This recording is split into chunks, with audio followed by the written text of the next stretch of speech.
Online gaming promotion and regulation bill 2025 pass হওয়ার পর বিশ্বের বৃহত্তম real money gaming company Dream 11 এর সাথে বিসিসিআই-এর স্পন্সরশিপ চুক্তি অচল হয়ে পড়েছে। বিসিসিআই এবং ড্রিম 11 এর এই সমিতির অবসান অনিবার্য ছিল। অন্যথায় 358 কোটি টাকার স্পন্সরশিপ চুক্তি অব্যাহত রাখা অবৈধ হতো।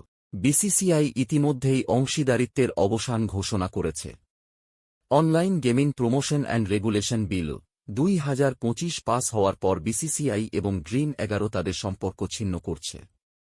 বিসিসিআই ভবিষ্যতে এই ধরনের কোনো সংস্থার সাথে জড়িত না হওয়ার বিষয়টি নিশ্চিত করবে, বিসিসিআই সচিব দেবজিৎ সাইকিয়া বলেছেন। ড্রিম 11 এর একজন মুখপাত্র কোনো মন্তব্য করেননি। বোঝা যাচ্ছে যে চুক্তিটি শেষ করার উদ্যোগটি পারস্পরিক ছিল।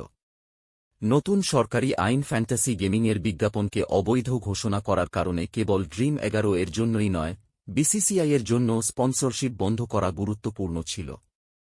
যে প্ল্যাটফর্মে রিয়েল মানি গেমিং প্রচার করা হয় সেখানে কোম্পানিরও দায়িত্ব রয়েছে।